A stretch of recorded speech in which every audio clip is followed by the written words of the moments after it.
Mentang-mentang ayahnya pengusaha sukses dibelikan baju yang harganya mahal, bahkan giginya pun diganti dengan emas.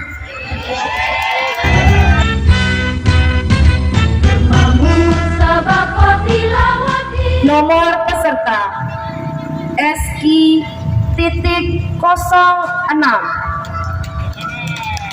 Disilakan.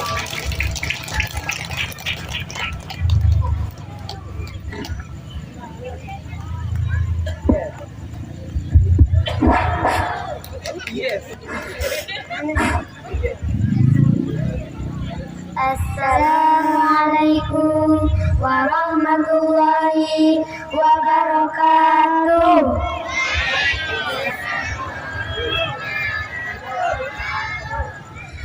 Alhamdulillahirabbil alamin, wassalatu wassalamu ala asrofil anbiya'i wal mursalin wa ala alihi wa sahbihi ajma'in. Amma ba'du. Pertama-tama, marilah kita panjatkan puji syukur kita kehadirat Allah Subhanahu wa taala yang telah memberikan kita nikmat sehat dan nikmat iman, sehingga kita dapat berkumpul di tempat yang mulia ini dalam keadaan sehat walafiat. Alhamdulillah.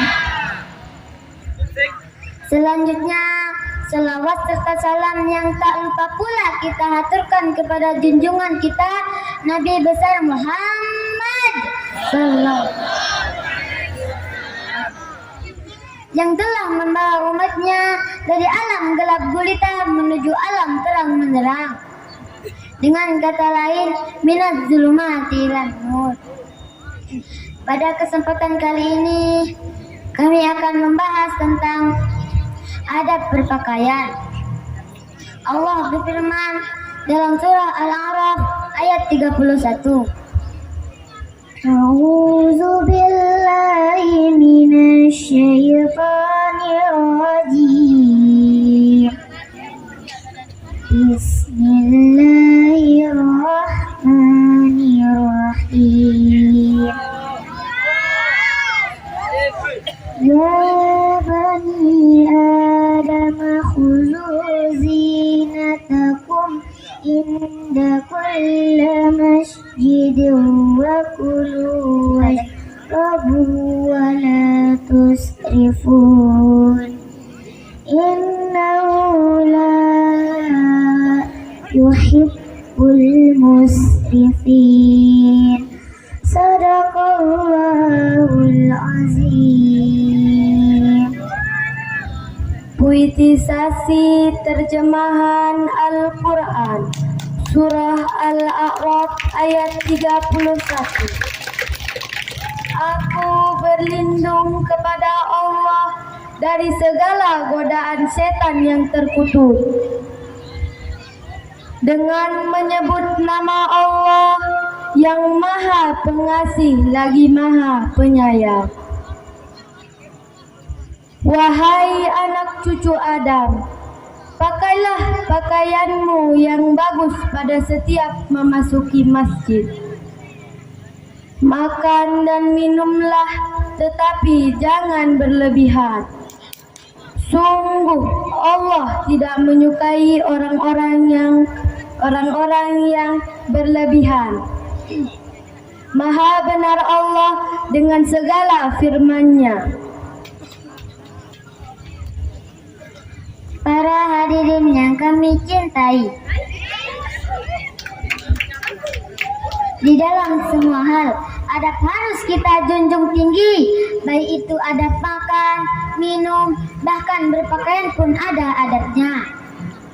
Oleh karena itulah agama Islam disebut agama yang beradab, bukan biadab.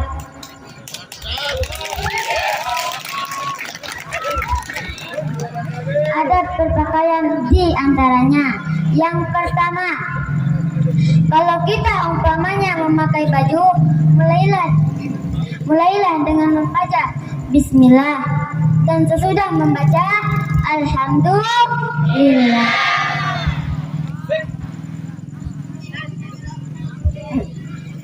Begitulah sehari-hari dalam hidup kita. Dan yang kedua,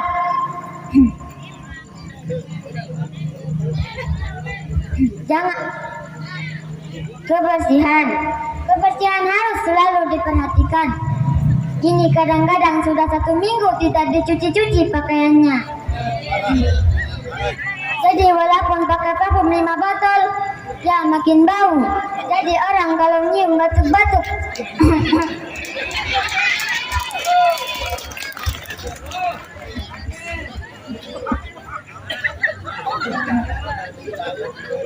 Dan yang ketiga, jangan berlebihan. Mentang-mentang ayahnya pengusaha sukses, dibelikan baju yang harganya mahal, bahkan giginya pun diganti dengan emas.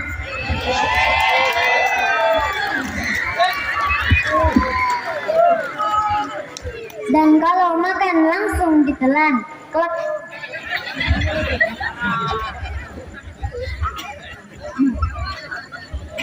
Dan yang keempat, harus sesuai pada tempatnya.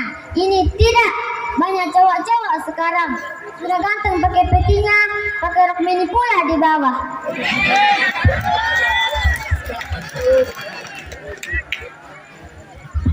Artinya apa? Laki-laki tidak boleh memakai pakaian perempuan, begitu juga sebaliknya.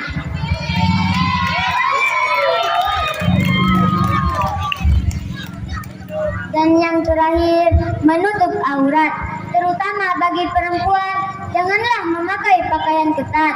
Pakaian ketat adalah pakaian orang barat yang sengaja memamerkan bentuk tubuh yang padat dan mengikat.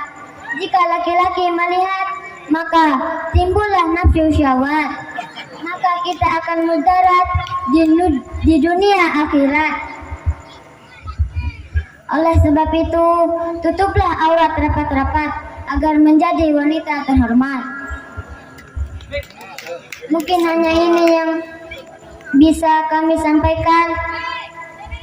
Kurang dan lebihnya kami mohon maaf. Sekian. Wassalamualaikum warahmatullahi wabarakatuh. Letak kebalik, lemak tidak kebalik.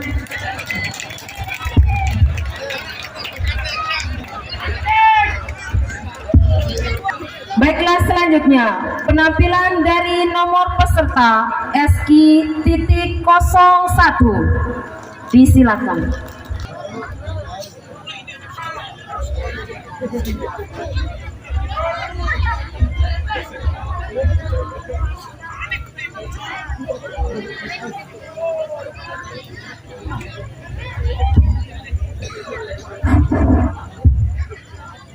Bismillahirrahmanirrahim. Haji Sulam jual batik. Ibu-ibu yang jawab salam saya semoga makin cantik. Haji Sulam jual ikan bandeng. Bapak-bapak yang jawab salam saya semoga makin ganteng. Assalamualaikum warahmatullahi wabarakatuh.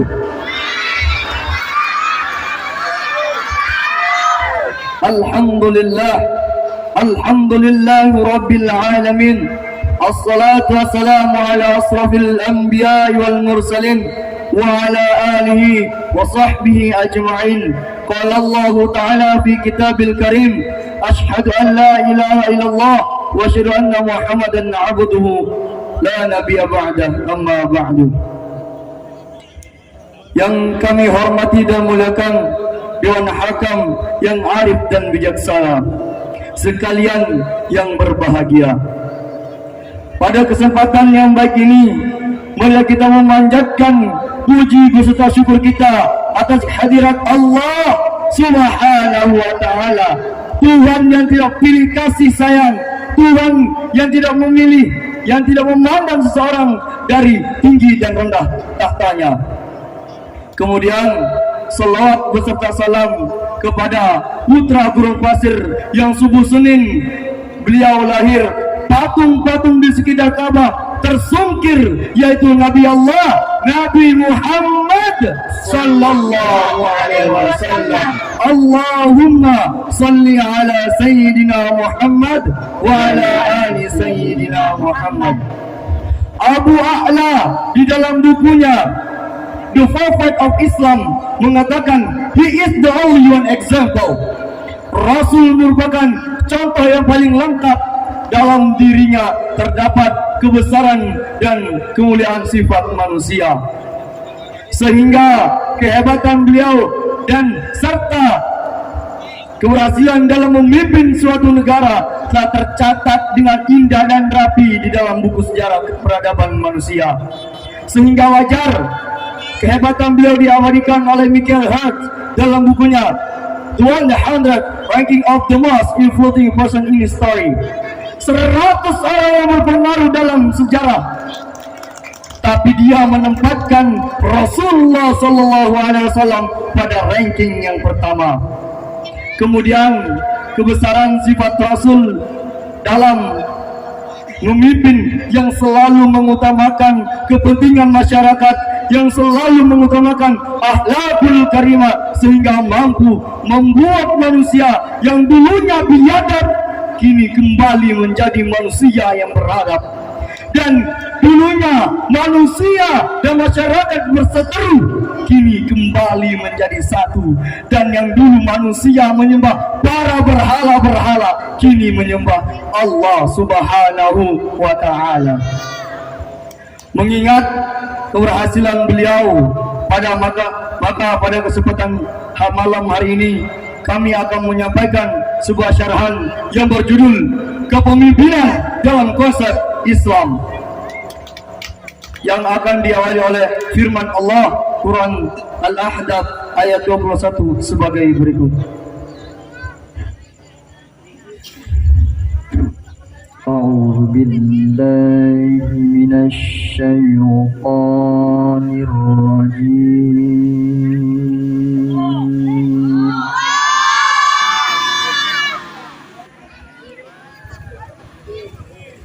Bismillahirrahmanirrahim.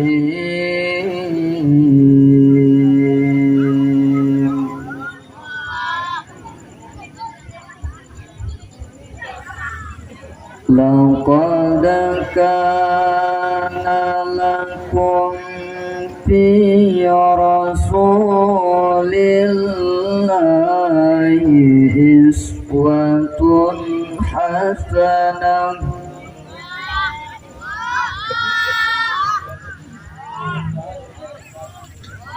liman kana yarjullaha wal yawmal akhir wa dzakarallaha katsira.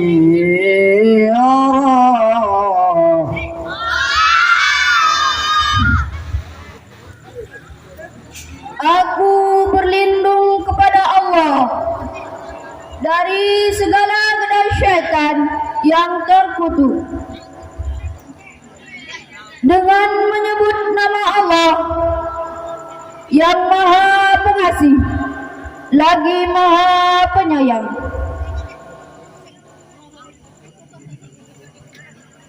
Telah datang pada Rasulullah itu suri teladan yang baik bagimu, yaitu bagi orang yang mengharap rahmat Allah dan kedatangan hari kiamat dan banyak mengingat Allah.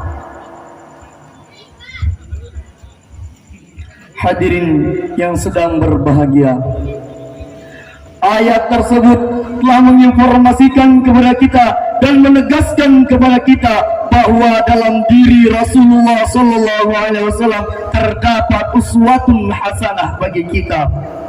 Rasul merupakan figur utama yang patut kita contohi dengan sepenuh hati, baik dalam perkataan maupun perbuatan. Demikian penegasan Imam As-Sahabuni dalam Safatul Tafsir. Di dalam ayat tersebut dapat kita simpulkan bahwa Nabi Sallallahu Alaihi Wasallam merupakan contoh yang patut kita teladani, termasuk dalam hal kepemimpinan yang sangat.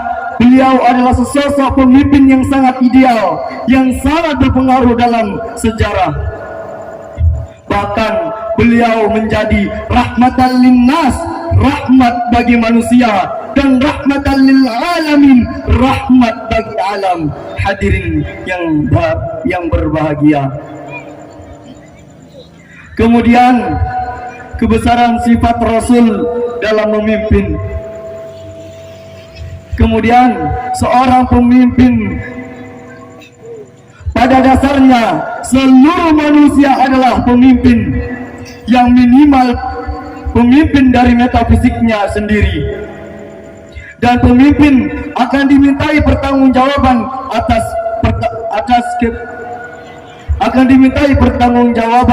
atas kepemimpinannya. Sebagaimana yang telah ditegaskan dalam sabda Rasulullah sallallahu alaihi wasallam yang maknanya sebagai berikut. Ingatlah, setiap kamu adalah seorang pemimpin yang akan dimintai pertanggungjawaban.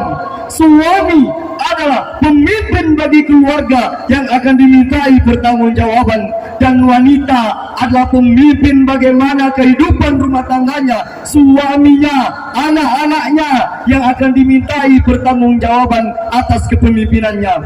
Ingatlah bahwa kalian adalah seorang pemimpin yang akan dimintai pertanggungjawaban. Kemudian dalam konsep kepemimpinan Islam, seorang pemimpin harus memiliki sekurang-kurangnya 4 sifat yang dimiliki oleh Rasulullah sallallahu alaihi wasallam. Yang pertama, sidik, yang artinya jujur. Seorang pemimpin harus jujur, karena jikalau seorang pemimpin tidak jujur, maka hancurlah organisasi tersebut, maka hancurlah kelompok tersebut. Dan yang kedua, tabligh, yang artinya menyampaikan, atau kemampuan dalam berkomunikasi. Pemimpin yang dipimpin harus bisa berkomunikasi dengan baik dan beregosiasi. Dan yang ketiga, amanah. Inilah yang paling penting dalam kepemimpinan, karena jikalau kita diberikan kepercayaan oleh seorang masyarakat, maka kita harus menjaga amanah tersebut. Dan yang keempat atau yang terakhir adalah fatonah, yang artinya cerdas. Seorang pemimpin harus cerdas, harus bisa mengambil keputusan, menyusun visi misi, dan mengatur strategi dan mengimplementasikan. Selain itu juga pemimpin dalam konsep Islam, Dr. Hashim Yahya Al-Talib mengatakan ada beberapa penting yang digambarkan dalam kepemimpinan Islam, yaitu yang pertama, terikat dan setia kepada Allah. Seorang pemimpin harus setia kepada Allah Subhanahu wa taala dalam menjalankan tugas dari Allah Subhanahu wa taala. Karena jikalau seorang pemimpin tidak tegas dalam menjalankan perintah Allah, bagaimana seorang yang dipimpin? Dan yang kedua, tujuan Islam yang menyeluruh. Seorang pemimpin melihat tujuan organisasi tersebut tidak hanya sekedar kepentingan kelompok, tapi dalam ruang lingkup kepentingan Islam. Dan yang ketiga, mengikuti syariat-syariat Islam yang mengutamakan akhlakul karimah. Dan yang keempat atau yang terakhir, pemimpin diberikan kekuasaan, diberikan kemewahan, tapi disertai dengan tanggung jawab yang sangat besar. Kita melihat seorang pemimpin, beliau slow, beliau tidak memandang kita, tapi tidak. Seorang pemimpin yang selalu berpikir bagaimana masyarakatnya biar makmur dan adil sentosa. Dan yang keempat, yang terakhir, dan Al-Quran menyuruh seorang pemimpin menjalankan tugasnya dengan baik untuk Allah Subhanahu wa taala. Dalam Al-Quran, Allah berfirman dalam surah Al-Hajj ayat 41 sebagai berikut. Alladzina immakkan مكناهم في الأرض أقاموا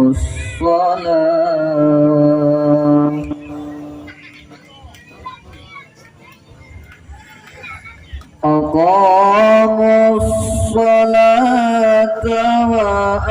وآتوا الزكاة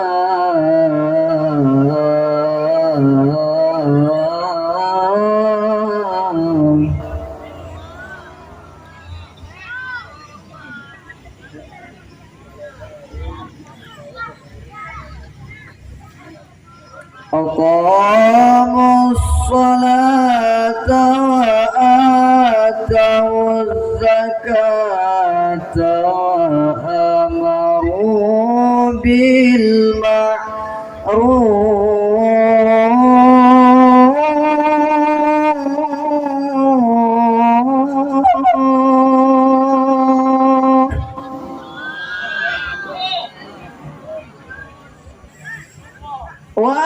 وأمروا بالمعروف ونهوا عن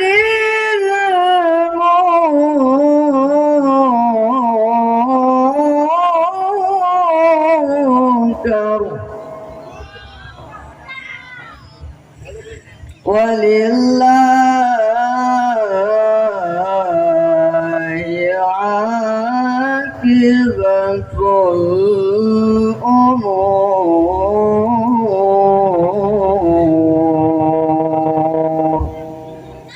صدق الله العظيم.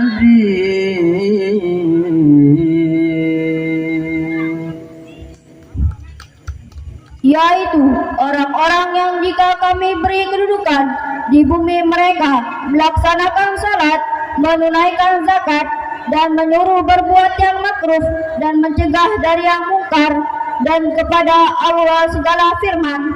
Maha benar Allah dengan segala firman-Nya. Dewan Hakam yang kami muliakan dan hadirin yang sedang berbahagia, sebagai akhir dari syarahan kami dapat simpulkan bahwa seorang pemimpin adalah pengemban amanat dan yang selalu berpegang dengan jejak-jejak Rasulullah dan yang selalu bisa adil dengan masyarakat. Sehingga pada waktu ini, pada menit ini, pada detik ini kita merasakan pemimpin yang sangat adil sehingga kita dapat bermusyawarah, saling bertatap muka. Jikalau kita tidak mempercayai, malah mungkin kita memilih Bapak Sahurim SIP sebagai kepala desa kita. Maka dari itu, akhir dari syarahan kami tutup dengan pantun.